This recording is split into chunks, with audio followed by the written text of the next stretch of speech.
चतुर्थ श्रेणी कुनि कुनि पिला आज आम भिडियो तुम 2025 रे हबाकू जाउथबा वृत्ति परीक्षा पाई सामाजिक विज्ञान रो किछि प्रश्न आम भिडियो आलोचना करबा जहाँ तुम वृत्ति परीक्षा पाई बहुत हेल्पफुल रहबो। तो पिला माने ता पूर्व तुमने जदि ए चैनल नुआ अछ ताहले जल्दी जल्दी चैनल टी प्रथमे सब्सक्राइब कर दियो।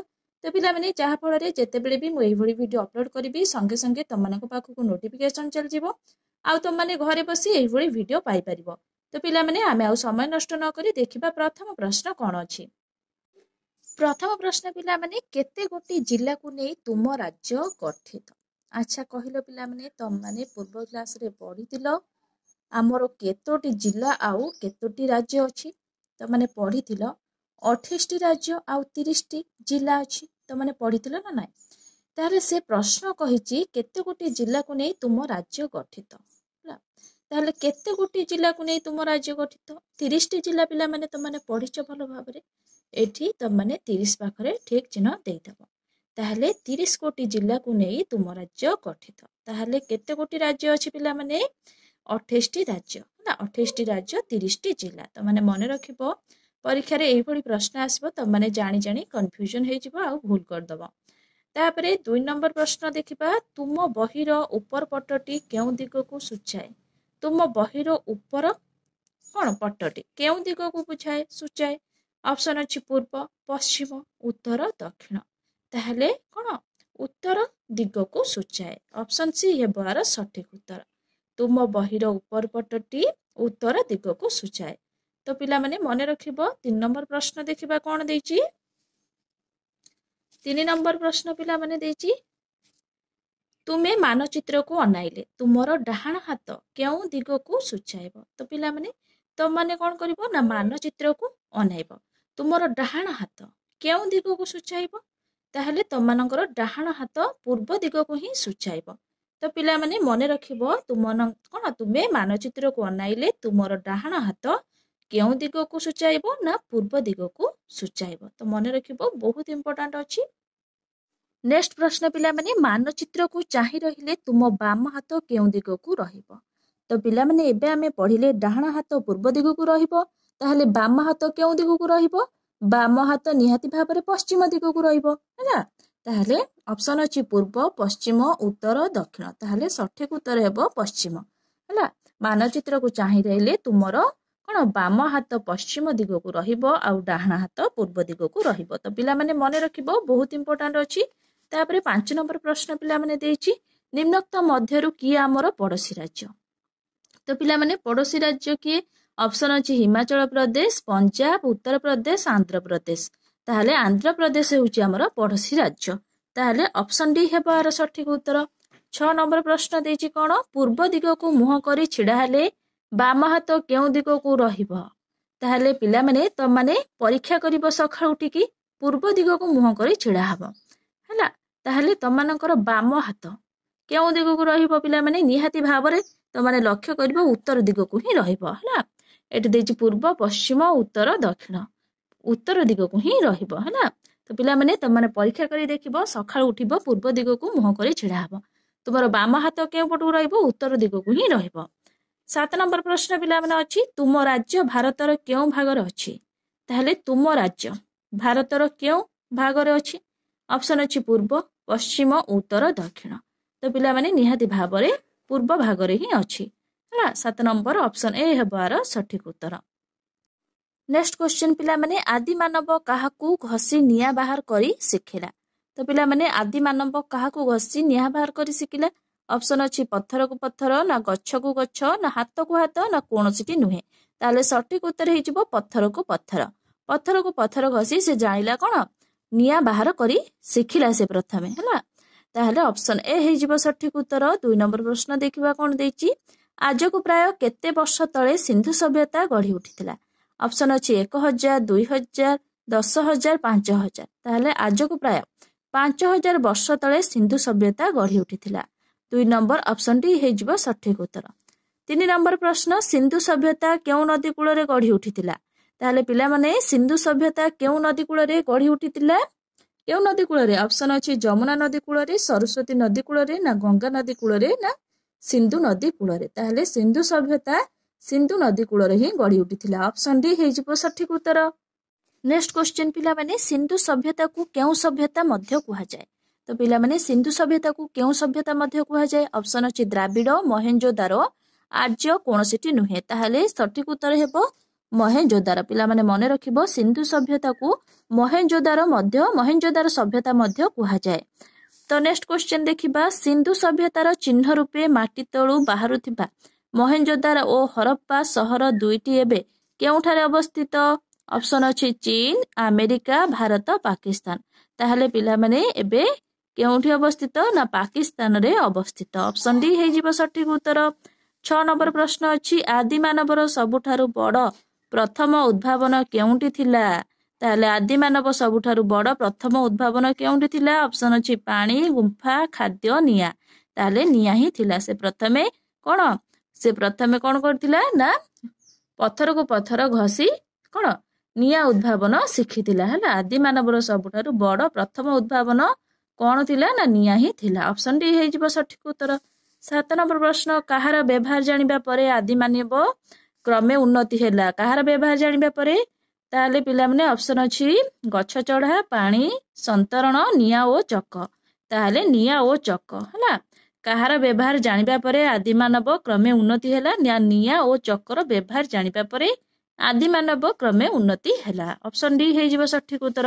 ତ ପିଲାମାନେ ମନେ ରଖିବ, ବହୁତ ଇମ୍ପୋର୍ଟାଣ୍ଟ ଅଛି।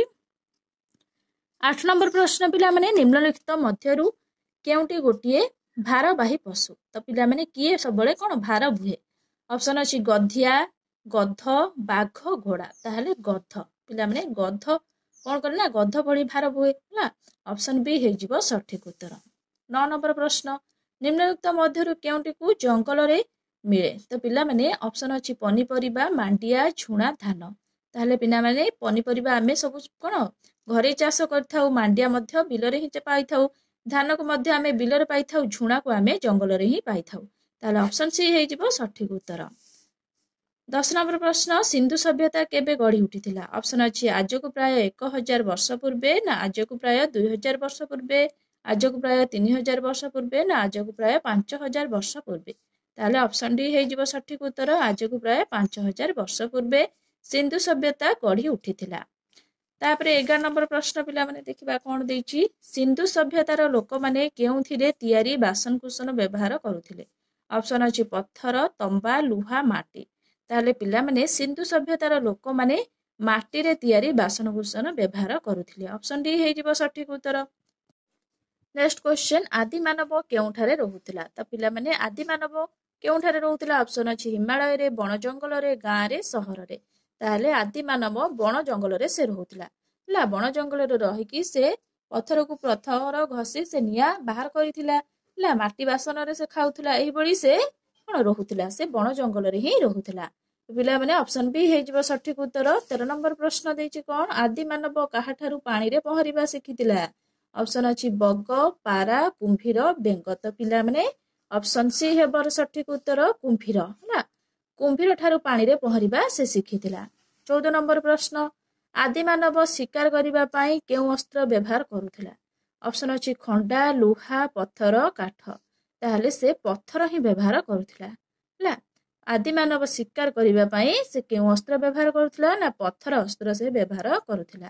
ଅପସନ ସି ହେଇଯିବ ସଠିକ ଉତ୍ତର। 15 ନମ୍ବର ପ୍ରଶ୍ନ ଅଛି, ଆଦି ମାନବ ଗଛର ପତ୍ରରେ କୁଡିଆ ତିଆରି କରିବା କାହାଠାରୁ ଶିଖିଥିଲା? ଅପସନ ଅଛି ପକ୍ଷୀ, ସାପ, ମାଛ, ପଶୁ।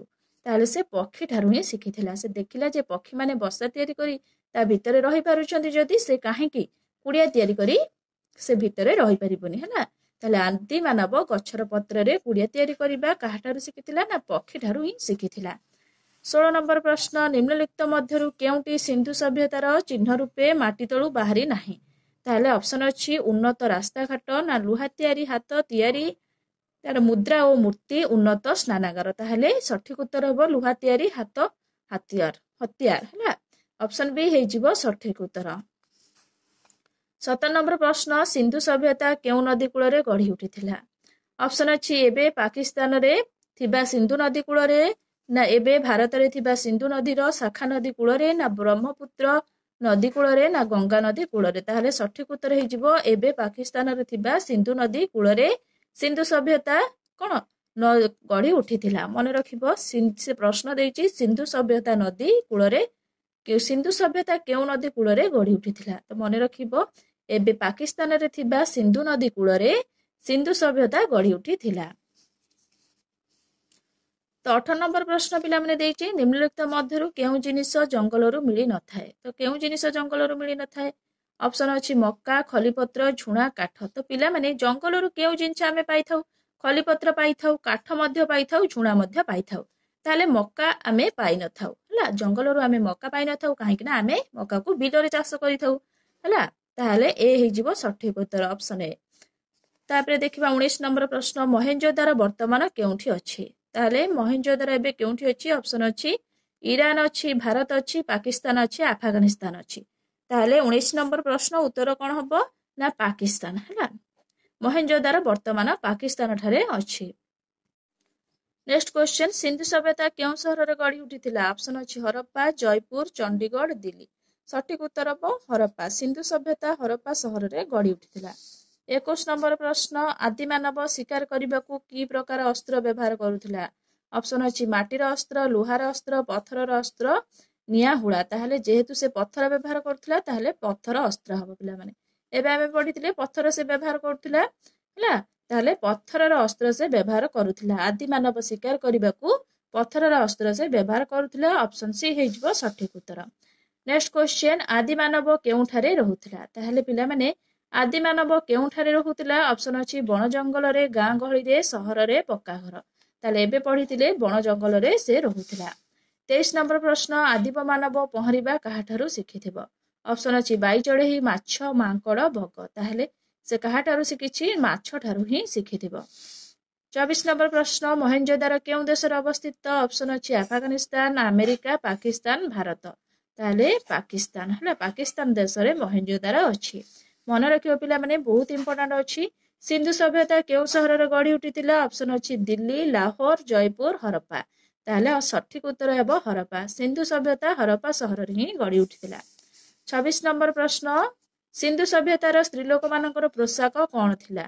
ତାହେଲେ ଅପସନ ଅଛି ପାଇଜାମା, ଲାଙ୍ଘା ଓ ଘାଗରା, ନା ଶାଢୀ, ନା ସାଲୱାର, ନା କୁର୍ତ୍ତା। ତାହେଲେ ସଠିକ ଉତ୍ତର ହବ ଶାଢୀ। ସିନ୍ଧୁ ସଭ୍ୟତାର ସ୍ତ୍ରୀ ଲୋକମାନଙ୍କର ପୋଷାକ ଥିଲା ଶାଢୀ। ମନେ ରଖିବ। ତାପରେ 27 ନମ୍ବର ପ୍ରଶ୍ନ, ଆଦିମ ମାନବ କୁଡିଆରେ ରହିବା କାହାଠାରୁ ଶିଖିଲା? ଅପସନ ଅଛି ମାଙ୍କଡ, ସିମ୍ପାଜି, ବାଇ ଚଢେଇ, ଗରିଲା। ତାହେଲେ ବାଇ ଚଢେଇ ଠାରୁ ହିଁ ସେ ଶିଖିଲା। ସେ ଦେଖିଲା ଯେ ବାଇ ଚଢେଇ ଯଦି ବସା ତିଆରି କରି ରହିପାରୁଛି, ସେ କାହିଁକି କୁଡିଆ ତିଆରି କରି ରହିପାରିବନି। ତାହେଲେ ଆଦିମାନବ କୁଡିଆ ତିଆରି କରି ରହିବା କାହାଠାରୁ ଶିଖିଥିଲା? ନା ବାଇ ଚଢେଇ ଠାରୁ ହିଁ ଶିଖିଥିଲା। ପିଲାମାନେ ସାମାଜିକ ବିଜ୍ଞାନର କିଛି ପ୍ରଶ୍ନ ଆମେ ଏହି ଭିଡିଓରେ ଆଲୋଚନା କରିସାରିଛନ୍ତି। ତ ମୁଁ ଆଶା କରୁଛି ନିହାତି ଭାବରେ ତମମାନଙ୍କୁ ଏହି ଭିଡିଓଟି ଭଲ ଲାଗିଥିବ। ତ ପିଲାମାନେ ଯଦି ତମମାନଙ୍କୁ ଏହି ଭିଡିଓଟି ଭଲ ଲାଗିଥିବ, ନିହାତି ଭାବରେ ଲାଇକ୍, ସେୟାର, ସବସ୍କ୍ରାଇବ କରିବାକୁ ଜମା ବି ଭୁଲିବନି। Thank you.